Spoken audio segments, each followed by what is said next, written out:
CR 9869B, State of Texas versus This is the moment everything hangs in the balance. Christine Hernandez, facing a probation violation, is about to plead for mercy, but not for herself. She's redirecting the judge's sympathy to her kids. Smart strategy. Or a Hail Mary that could backfire. Let's see how the judge responds. Christine Hernandez, can I have parties announced for the record for the state? Hank Wilkins for the state, Your Honor. Defense? Lorraine Efren. The judge shuts her down hard. No sympathy, no emotional appeals, just cold, hard consequences. This is a recurring theme in court. Judges hate when defendants use family as leverage. But here's the thing. Christine's not lying about her kids relying on her. So why isn't the judge budging? Because in the eyes of the law, accountability always comes first. Christine Hernandez? Yes, ma'am. Showing you what's entitled Motion to Enter Adjudication of Guilt and Revoke Community Supervision, and state's motion to supplement pending motion to enter adjudication of guilt and revoke community supervision. Did you review that with your attorney? Did you understand it? Somewhat. All right, what do you not understand? I'm sorry, what was the question? Have you reviewed the motions to yes, revoke yes, I'm with your sorry. attorney? Do you understand them? Yes, I did. These are. Are you the same Christine Hernandez who was placed on deferred adjudication in 2020 CR 9869B for the offense of prohibited substance in a correction facility, drug, phone, or alcohol on November 10th, 2020 for a period of 2 years? Is that you? Yes, ma'am. State? Violated condition number 2. On or about the 5th day of April 2021 in Bexar County, Texas, the defendant, Christine Hernandez, did then and there illegally use marijuana in violation of condition number 2. How do you plead to that? She pleads true, which means she's admitting guilt. But here's the twist. The state abandons the other violations. That's a huge win for her. Why? Because prosecutors often stack violations to pressure defendants. By dropping the rest, they're signaling they might be open to a lighter sentence. Or is this a trap? True or not true? True. Your Honor, we waive and abandon the other violations. All right. Did you understand by pleading true to violation of condition number 2, the court could find it true, grant the motion, find you guilty, sentence you up to 10 years in prison and up to a $10,000 fine? Did you understand that? Yes. Knowing that, do you still wish to plead true to violation of condition number 2? Yes. Court would find violation of condition number 2 true. Is there an agreement? There's not an agreement, Judge. All right. I don't have a trial court certification on her. Oh, no, I'm sorry. I didn't do that. That's okay. I don't get that. Awesome. Oh, I'll put it on there. Okay. Thank you. All right. We are back on the record. State, what are you requesting? Your Honor, we're requesting that the court follow probation's recommendation, which is to adjudicate the defendant guilty and send her to SATA for between 120 and 180 days, followed by aftercare. All right. And what are you requesting? But we're requesting to be continued on deferred and be ordered into intensive outpatient treatment, which he's very motivated for.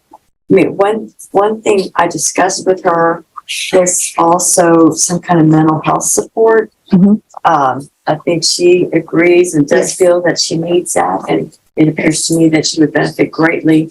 She's never been evaluated. I'm not sure she has an actual diagnosis of any mental health disorder, but it does appear that some kind of mental health support is warranted here. Her sister and daughter are here. Both her daughters in support of her. She does have family support. Her daughters do rely on her quite a bit.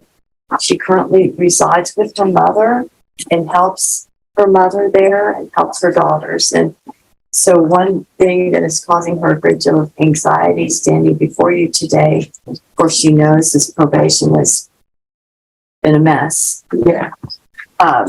But that her family does rely on her quite a bit. And I think she would, if the court would allow, just like to say a few words to the court about what she's requesting. All right. Can you raise your right hand? Do you solemnly swear or affirm the testimony you give will be the truth and nothing but the truth, so help you God? Yes. All right, you can lower your hand, state your name for the record. My name is Christine Hernandez. Yes, what did you wish to say? Okay. I know that me being on probation and it was a second chance for me and I did mess that up completely. I wasn't thinking of anybody but myself, and I wasn't thinking of my kids. And I just ask you that you don't have sympathy on me but on my kids, because No, I don't do that here. I'm sorry, but it's just that I haven't seen my kids and I saw them right now. But I haven't, I'm human, and I did make this. The judge drops a nuclear ultimatum: inpatient rehab or prison. No middle ground. And here's why this is genius. He's forcing Christine to choose her own fate. If she picks rehab and fails, she gets 10 years. But if she takes prison now, only 3. This is a psychological chess move.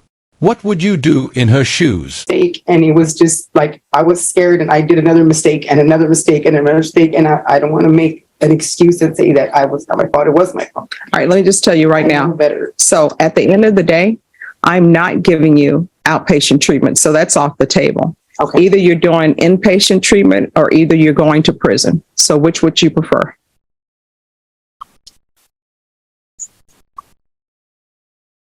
I mean, whatever's best for me, I guess. No, I don't know what's best for you. That's you know yourself. You know if you have a drug problem. Obviously you do, because we're here. You are not doing outpatient treatment at all because you can't write your own program. If you could have written your own program, you would not be here. You would have successfully completed this probation. So no, you know yourself better than I do, better than your attorney, and better than the state. So you're either going to inpatient treatment or either you're going to prison. And at the prison, I will sentence you to 3 years and you can be in the therapeutic community. And once you completed your term, you're done.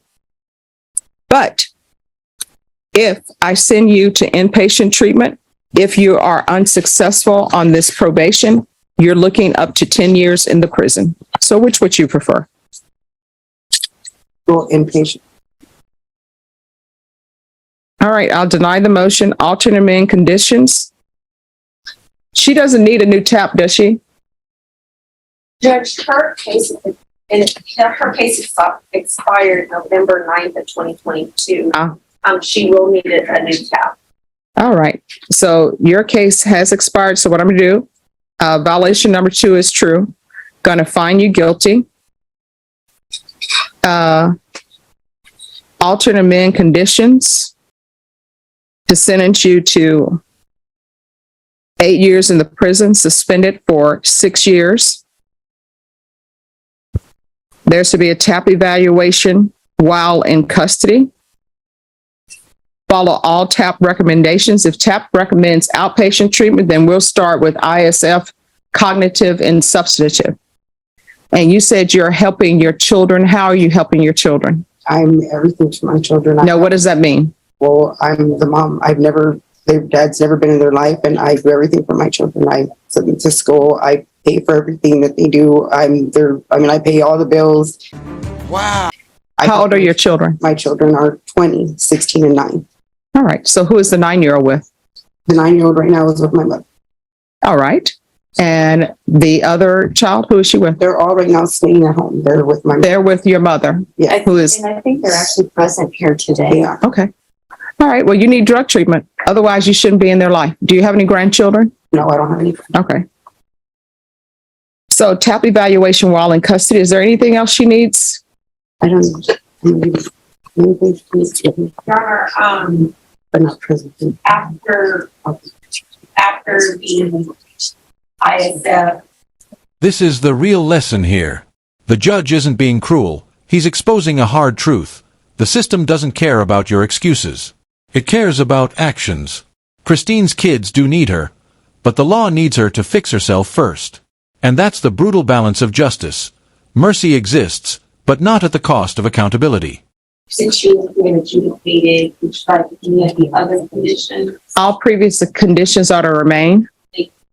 And you're going to have to do parenting classes. I don't even know if you completed that yet. I did. I have the certificate and stuff at home. All right. And then after she's released, we'll do the UA hotline. Is there anything else she needs? Is there anything else you need from the court? Um, All right. So she's going to remain in custody until that's done. Ms. Hernandez, yes. and we're off the record. Here's the thing.